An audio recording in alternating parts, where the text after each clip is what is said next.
It's your name. Do you know who you are? I'll say I'm Robbie. Like, go. Honestly. Sorry. Right. Welcome back. I'm Marty. And I'm Sarah. And the gallery are.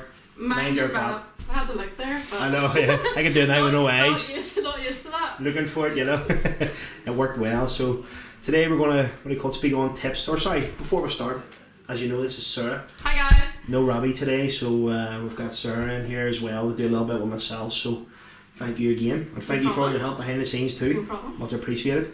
So today it's going to be about tips for opening up about mental health.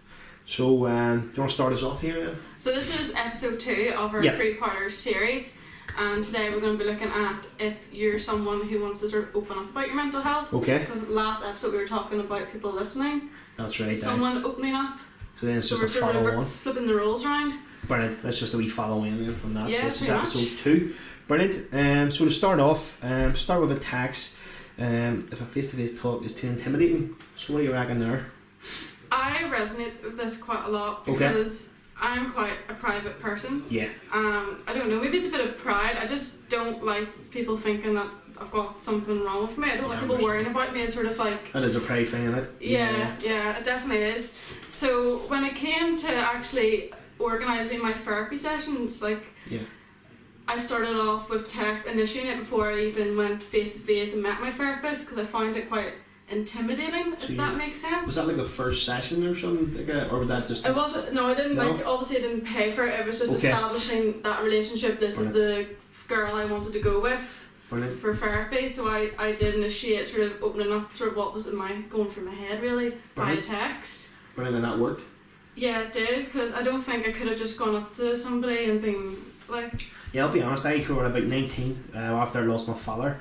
I went in, and the first session I had, I actually left and went, I'm not going back, you know. So just for me, it was a wee bit too much, you know what I mean? So yeah, it can be quite daunting, you know. Yeah, agreed. So for me, it was just like, boom, in the deep end, you're sitting there and just going, what is happening here? So it was quite, I agree. Yeah. It's actually quite a cool step then, if anyone ever has had that experience. Yeah. You need to try and find a common ground, maybe if it's somebody you can open up to. Yeah, someone who you trust, obviously, I think. Yeah. It is, but I think a text as well. I think nowadays, you know, we've got WhatsApp, you've private mails. You've got instant messengers everywhere, like, you can't have a moment's peace, really. On every app, exactly. So I think it is, it's just, you know, if it's yourself, for instance, if it's me, you know, I'll maybe text my missus and I'll say, listen, you know, I've had a bit of a rough day, so she just knows she's going to come through that door and just going to go, fire out what's happened there. Yeah. Sometimes she gives good advice, Nicola, sometimes you don't. I'm really joking. But no, it is, it's just basically making them aware that, you know, I've had a bad day, I need to chat about it. And yeah, and that can also then lead to a phone call or like organising them meeting up face to face. You know, that text just can start off. It can, because I think sometimes as well, I don't know about you, if I ever text about what's wrong with me, I don't feel like it's made me feel any better. So it is quite a good step, I think, just to maybe start with that. Initiate something, yeah. Correct, yeah, so that's a good tip. So next one we'll have things might be a little awkward at first for both people in the conversation. So what do you reckon about that? Yeah, I don't think, especially if it's a friend or a family member and maybe they weren't expecting it, you know, the conversation to even happen, like, it's not going to be all roses, I don't think, initially. It is. And I sometimes, I open up quite a lot to my sisters, if I'm honest, but I find it awkward a lot of times face to face, but over the phone I'm actually quite good with my sisters. How many people do you least expect with people that actually have something going on, you know, so it could be quite an unexpected conversation, like you're caught off guard, if you know what I mean. Yeah, that's true. So, and I would find with them as well, they kind of keep an eye on me. I don't know what it is, must be a sibling thing because they're older on me, but they'll always, if they see a little drip on me, or are you alright, they'll always check in, and sometimes it frustrates me. But sometimes it's I need a conversation, but you kind of need it at the same time. Yeah, fine what you on about, but sometimes you just need, you know, they need to check in on you, and the next thing we conversation will flow. But to be honest, anytime I'm on the phone with them for at least a half an hour. It's just, we're always got stuff going on, we're all self-employed as well, so that's quite stressful. So we're always opening up, this happened, that happened, and it's quite good to relate to somebody, isn't it? Yeah, that's good, yeah. It is. So another one we have here is you'll probably feel I don't know. Relieved. Had it started there, my bad. Sorry about that. Don't get the giggles now. Again. I know. So feeling relieved then, what do you reckon?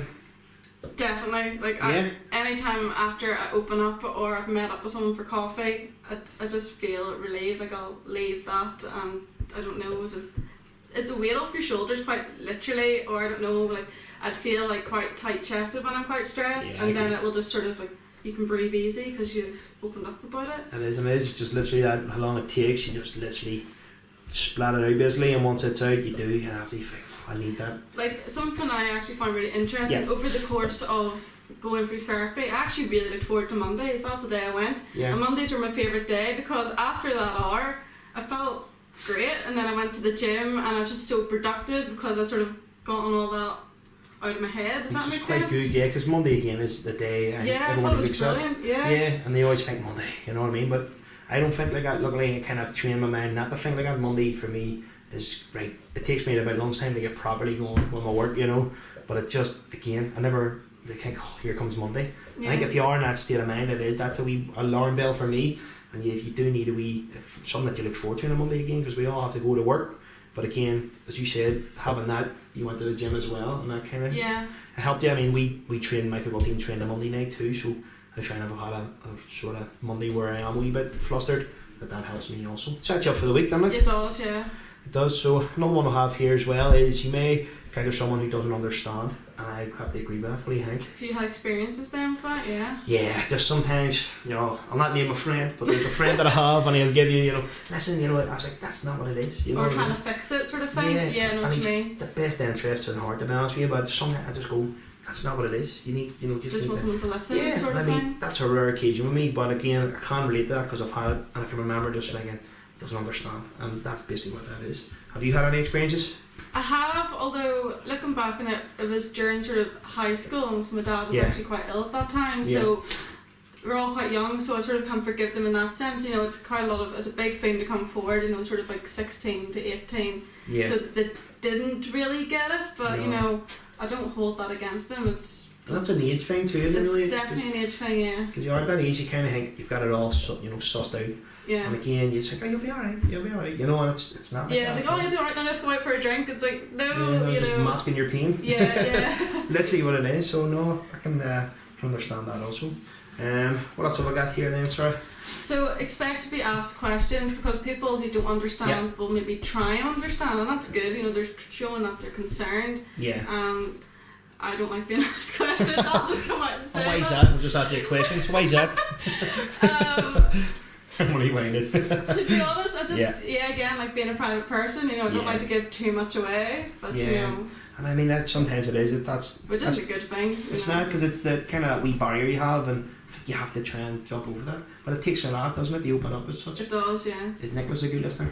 I actually listen to him. I'm going to expose him. Rules are first all again. So, most evenings, that journey from the office to home, he will call me and be in loudspeaker, and like you said, like those little rants, get that rant out then, so the time he comes home it's sort of de-stress, and then we can enjoy each other's company. That's something we do like pretty much every day. That's interesting. Now that you mentioned that, funny enough, I didn't realise it until you said that, but my missus phones me. She finishes work every day at 2:30, and whenever she gets out, straight on the phone. And she's had a bit of a bad day or whatever happens in her day. Good day, just tells me everything about his day, you know, just gets it all out, you know. It's true, it's one thing, again, I didn't notice that, but that's basically the same. I think that must be just a normal thing, you know, and again, a lot of people are probably doing the same, so, but it's just good to have somebody like that, isn't it, you know. Sometimes you'll get an earful, listen, I've had this, that, happen today, having one of them days, or it's been a really good day, so you're right, it's not just bad times, sure it's not. So what else have I got here then? Let me see. It's possible that you might not get the reaction you were hoping for, and that is so true. Yeah. It is, if I'm honest. Sometimes, again, as I said, you might go to somebody and you might think they're disinterested maybe in what you're saying. I've had times where I felt like they weren't even listening to me or whatever it may be, but have you had any experiences in that yourself, have you? I have, but I think it was the person was kind of scared. Is that the best word to say? You know, saying, no, I'm not feeling too good, this is why. A bit intimidated by them, were they? Yeah, I think so, yeah. Yeah, it is, it's just kind of, again, I could say I'm picking... I wouldn't say, no one's ever been aggressive or angry, but it's never been that, it's just been maybe... overwhelming, maybe? Yes, definitely, that's the way I say it. And it can be, you know, it's... sometimes, I mean, some friends when we've spoke, you've kind of like, wow, didn't even realise you were in that position, so it can be a wee bit overwhelming, but I think, again, go back to our last video, it is taking that step back, just listening. Let them say what they've got to say, and again, being the same post as Robbie was saying, maybe trying to push them, you know, try this, try that. Yeah. But again, not sort of giving them false information, because again, we can do that quite a lot, can't we? I know. We can. So what else have I got here then? Let me see. The conversation is the first step in the process. Yeah. So, similar to what you were saying, your messages then, you text somebody, you find a common so ground. actually, before the whole messaging thing happened, I actually had 2 friends who approached me, believe it or not, and says, "You're not acting yourself, we noticed this." A bit of an intervention, you could say. Very good. And then they gave me the contact numbers for my therapist, and then that got the ball rolling. So that actually helped you there quite a lot. Yeah, it did. It really, really did. And I think you need that, don't you? I had a friend myself recently, and I kind of, again, we're quite close. And we've been thinking, I was thinking he'd come through a hard time, and he's been thinking the same about me. And we actually, when we met, was spoken, I'm with me, and he was fine. So it's kind of, but it is just good, isn't it, that you have people, as in you had 2 friends there that came to help you. And again, it's just having your trusted friends that you need, isn't it? Yeah. It is. Very good. But if they're fancy, that can be quite intimidating, can't it? I know, it was. I think I was going for coffee and they were sitting either side of the desk and like, alright, okay, this Notepad is serious open. business. Yeah. Right, so a couple of pointers left. Yeah. No, but that's good that you had somebody like that, if I'm honest. What else have I got here then? So if the conversation wasn't with your family, you will have to tell them eventually. I do think that's important actually. It is indeed, and it is because it's your family are your most trusted people, I think, in part. My experience, and again, I always think though family always have a wee nickel or a wee inkling that something's going on with you. Yeah. There's you ever had a family member. They are the member. people that know you best, really. They are, and I mean, if you're not, I'd be quite witty, and the first days I would go quiet, they would wonder why, but 9 times out of 10 I've just been up to my eyes, and it's just one of them things that you haven't really got the time to do it, so so pop in the old time in your family WhatsApp group, stuff like that there. Oh yes. Pop in the old time and heard a bit of abuse from my family about crack, But what it is, you're going to have to tell them at some stage. When you got your counselling, how did you go about that? If you don't mind me asking, by telling them that you were going to get some. Believe it or not, it was actually quite casual. Yeah. So it was actually a family barbecue, just chilling outside, and they were just asking what was I doing during my week, and I just sort of threw it in there casually. Oh, Monday I went to my therapist, and then they were sort of like, okay, and then that sort of initiated the conversation.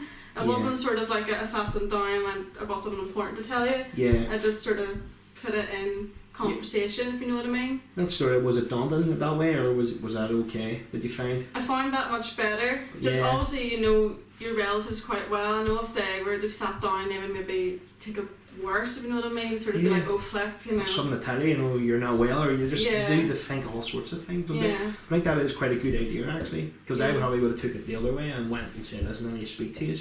And they probably would have again panicked and thinking, wow. I think because I was quite calm and casual about it, that sort of gave them the right vibe or energy, is the right way to put it. Then they were quite calm. I think as well, that's quite interesting. I think there is the stigma where if you do get some therapy or counselling, people think, it's shown as a said weakness. I said that in the last podcast. I personally think it takes you to be a lot stronger to go and get it. I definitely would recommend therapy, even if you think your problems aren't big enough for therapy, because it's quite nice to have someone quite detached from whatever it is you're going through and sort of have the outside perspective. And sometimes you'll then look back on your session and be like, flip, that was quite obvious what they pointed out, but you're so wrapped up in whatever it is. The emotions of it all, I mean, one of my sisters, probably not me saying this, got therapy. She actually went for 6 months at the time, and before that I actually could see that there was, she had things going on.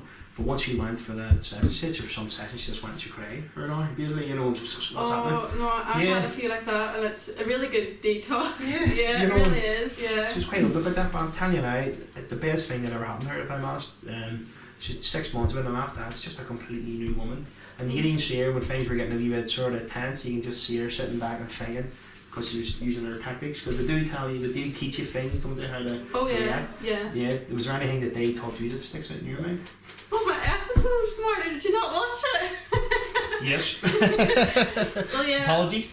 One of my biggest issues was I would be a bit of a negative Nelly, is the best way to put it. What do you mean? Self-doubt a lot, so I needed to definitely... With yourself negative? Sorry. Yeah, so that was one of my goals, to sort of, obviously when you go to therapy you can sort of set yourself goals, and one of mine was to improve my self-esteem a lot, so like to be more ambitious, so then I could do things, and one of the things that I wanted to do was YouTube, which I eventually did do. Fantastic, that's right, you have your own channel as well. Oh, don't be saying that. They're going to be looking me up. Well, I'll post it under the video. I'll write it myself because Sarah won't put it up. That's embarrassing. Yeah. But no, it's funny you say that. My personal experience with that is I didn't do too well in school, if I'm honest with you. Reason being, to be honest, I just didn't like it. So when I left school, I wasn't into school until later on. I realised, oh flip, I need this for a job. Yeah. Yep, I had that as well. I'm going, oh my word. But luckily, I'm a good talker, to be honest with you. I'm a salesman now. I've got my own business, as I've said. But in business, because I didn't do well in school, it stuck with me, and I felt, can I do this? And there was always that niggling doubt. So the first couple of sales jobs I had, to be honest, the first one I ever had, I actually flopped completely. Mm-hmm. So again, I'm thinking, this is my path here, and I've just completely flopped at it, right? So luckily, I've been to a couple of different jobs, and things went well. I ended up getting my own business, but along the way, we had a sales coach, and one thing he taught you was you've a mental block without even knowing. So basically, there's things in your head that, as I say, in the self-doubt, am I good at this? Can I do it? But he sort of, he basically got you, taught you ways of how to basically overcome that. It's a belief and not a fact. That's one of my points in my video. Yeah, it's like, if you have something negative, look for actual hard evidence that what you're thinking is true. Yeah. And usually you're going to find that it's just something you manifested. It is, because I think a lot of times if you are like that, your mind's already, you're prepared for the worst. And 9 times out of 10, I would be totally through and through like that. Hope for the best type of scenario, isn't it? Yeah. So, but honestly, I found out now I've got my own business. I know I'm a good salesman. That was my doubt. I was thinking, I know I'm a good salesman, but he actually taught me that, basically starting January, the end of the year, what do you want for that year? Set the goal and go on with it. And to be honest with you, I've stuck that into my way of thinking, and I've done pretty well with it. So it is. I mean, that wasn't fair to me, but in a sense it was, because it helped me overcome what I was going through, my self-doubt, so I can relate to you on that one. So next one then. Is it the last one? Yeah. What's this wee one here? Actually, your next step. So it takes time to get better, which I think is actually really important, because you're not just going to go to therapy and then be like a magical new person. You're going to have bad days or something's going to happen. It is a journey, but it's sort of remembering what you've learned in therapy. I'm just using therapy because that's my personal experience. And how you can relate to it. Yeah. And it's time's a healer, as they say. You will have a bad day. Every day is not going to be good. It was similar to what Gareth said, he sort of prepared himself for that bad day. Yeah, he did mention, it is a journey as well. He said that. And when he has a bad day, he now knows that this is just a bad day and it will pass. And I mean, you've survived all your bad days up to now, so you'll get over the next one. Just remembering to also continually take care of yourself, if it's going to the gym or if you have a hobby or your me time sort of thing. You do need that. I find, to be honest, if I miss 2 or 3 days of not doing something active, I find myself getting a wee bit agitated or something. So I kind of get that stage and I just go and do something, even if it's a walk or whatever it may be. And I think it does help, to be honest with you. I need a thought for the week. Yeah, shall we find a thought for the week then? Yes, let me see. Which one did you use? The journey one the last time. What about that one? Kind of relates. I like that one. Yeah, do you want to read it? Or do you want to do the YouTube stuff? I'll do the YouTube stuff, you want to do it? You do the YouTube stuff and I'll do the quote. So our quote for today is, I'm in charge of how I feel today, and today I'm choosing happiness. Brilliant. I think that's something maybe you could say every day when you wake up, just to see how that would plan. Yeah. Because that is quite powerful, if you ask me. Very nice, thank you. Thank you again for coming on. No problem. Just a couple of things before we leave. There is information on the video and usually coming across. Check out our description box as well, because I'll leave a whole lot of useful links there. There'll actually be live links you can click to, and they'll take you to websites, that kind of thing. Right, and there is actually quite I think a lot of people, you have to actually click the drop bar, don't you, for it to come down? Yeah, there's a little downward arrow thing. Yeah, so if you go on that, again, keep in touch with us, like and subscribe, but also double tap the wee bell as well, so you do subscribe and get all our updates. Notifications, yeah. Correct, so you can see it. We're also on Twitter as well. You give us a follow on there. Again, we'd like some feedback. I get a lot of feedback, but it's usually private mails. Yeah, I do as well. Yeah, people passing the street, brilliant this way, whatever it may be. But just, jump in and see if we can start talking with other people. Yeah, leave us a wee comment. That would be really nice, I think. Would indeed. So, listen, thank you very much. And thank you again, sir. And we are Mind Your Bap.